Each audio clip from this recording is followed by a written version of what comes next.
Are you ready for the Accent Training Podcast Blast? Well, listen up. From now until the end of 2024, I'm going to be releasing 2 accent training audio lessons every week for you to train with me. Now, that's a lot of accent training lessons coming your way, my friend, so you need to make sure that you're following the Accent Training Podcast, because then you'll be one of the first around the world to get this training. So if you haven't already, hit follow now and enjoy another accent training lesson, my friend. So welcome on to the Accent Training Podcast. Alessandro, how are you doing today, sir? Hello, I'm fine, thank you. Great. Well, tell our listeners today a little bit about yourself. What do you do? What kind of stuff are you working on?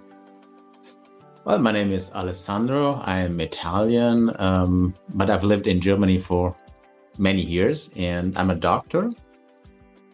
And I'm married. I have 3 children.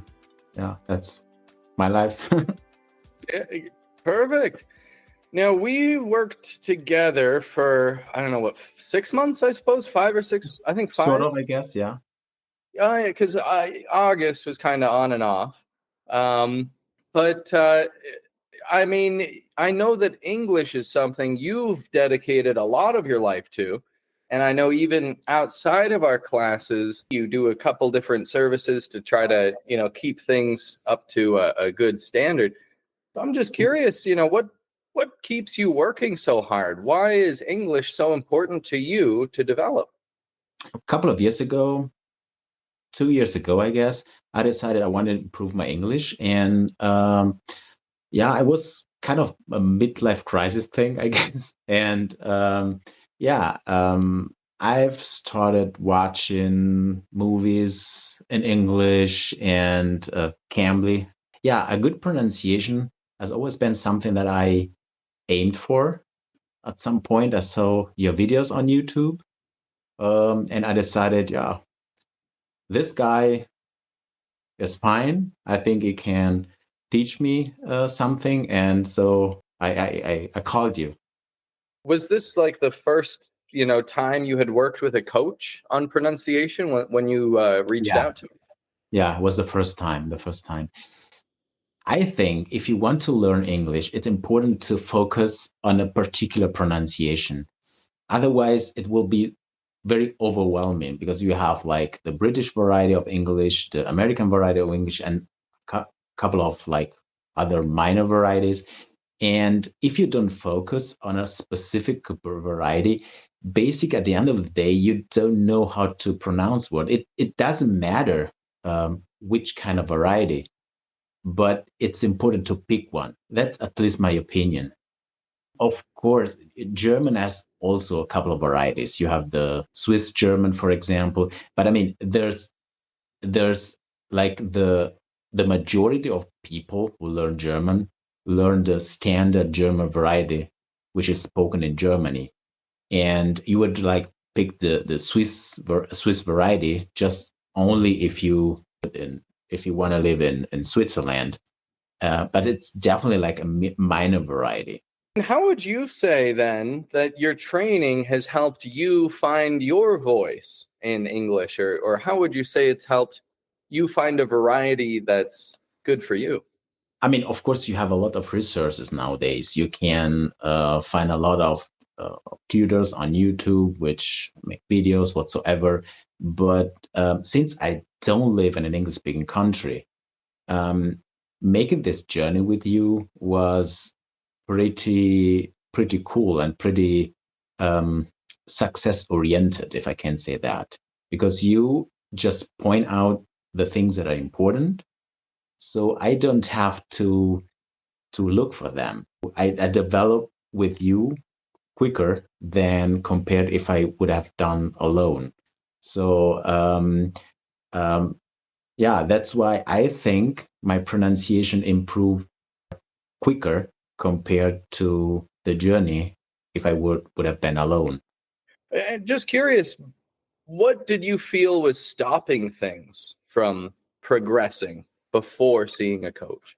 Well, basically, you have so much content, but since there's so much content, it's difficult to keep focused to find like a good method.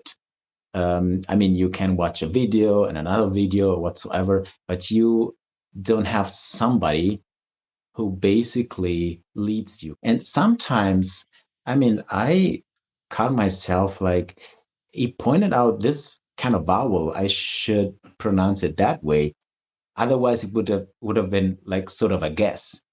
What benefits have you seen, even where you are or where you with your own English speaking situations? Well, definitely, I was in a couple of situations where it was pretty uh, useful to speak proper English. For example, when I was on vacation in Holland, or when I had patients.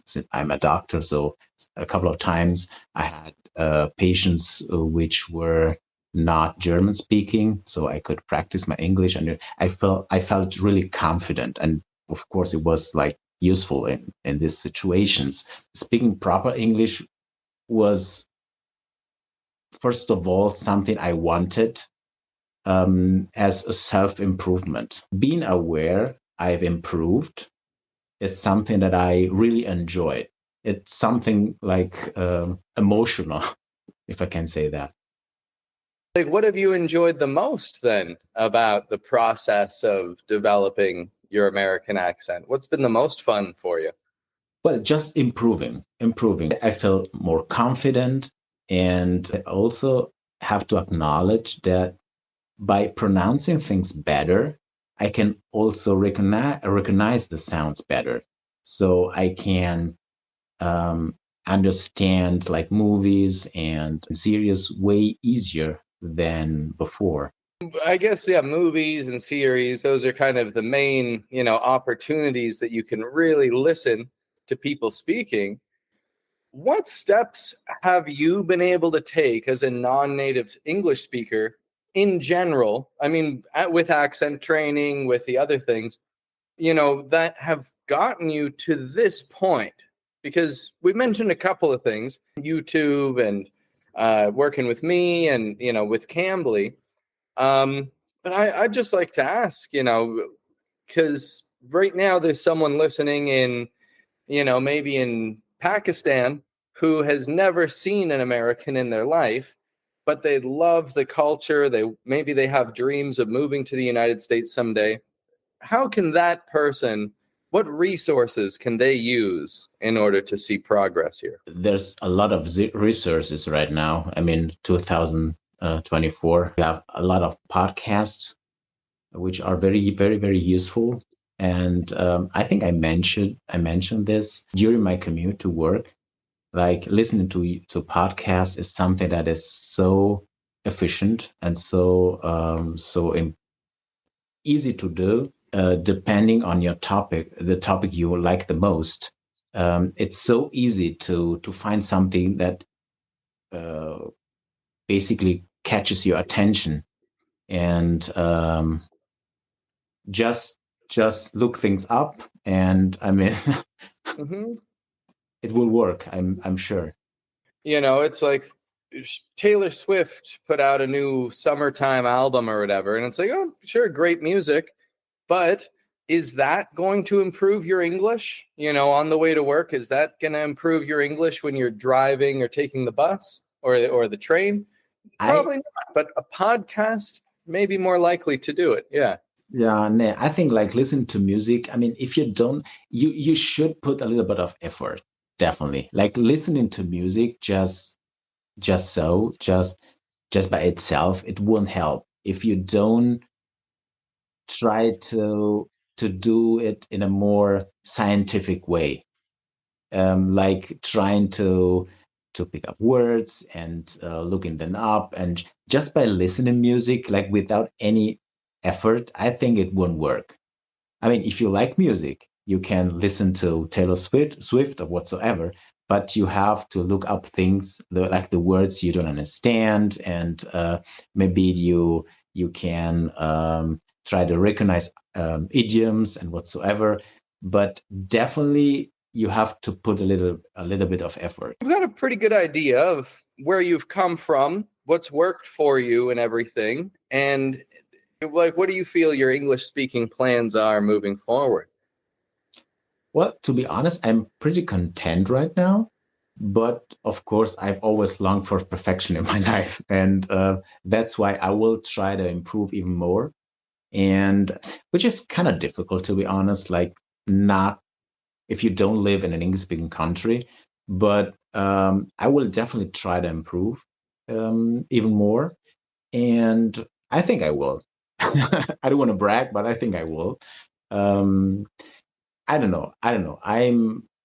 I will keep like watching like movies in English, series. I will um, try to speak to English whenever it's possible, and yeah, we'll see what comes. Well, I mean, these are the main things I wanted to talk about today here, Alessandro, just to get a good idea of, what is working for you so that other people who are listening, hopefully, maybe there's someone listening on the subway on the train, who sits right next to you or something. Um, but someone who's listening, that they can resonate with. I'd like to ask one other thing, actually. I know you're a really busy guy, and I mean, you mentioned, when we started things, like you've had a long day, you're tired. I know it's a little bit late over there for you, and I'm just curious, like, how do you make it work? Are you always practicing English, like every opportunity that you get between things? Because I've worked with some doctors in the past who they've told me I can't keep up with this. But then other doctors I see are super dedicated. They're showing up early. They've got questions and notes, such as yourself. So, what do you do to make this fit on such a busy schedule? Well, it depends. I mean, I just enjoy it. I just enjoy it. So that's why I'm kind of consistent. That doesn't necessarily mean you are constantly like immersed in the language whatsoever. But I do try to listen to English whenever it's possible. And I mean, English is so spread in the world. There are so many things, and the contents are so impressive. Yeah, you can just, even though you don't live in an English speaking country, you can listen to English basically on daily basis. And if you enjoy it, it's pretty easy. Even though you are pretty busy in your life. So it's being busy. It's not an excuse. Definitely not. There's another thing I should point out. Just trust the process. If you're learning a language is not something that happens like very quickly, just overnight. Learning a language is a process. And even though you have setbacks, even though you have days when you are tired and you don't know, this will never happen. I will never succeed. I will never learn English or German or whatsoever. Trust the process. Keep focused, and you will succeed.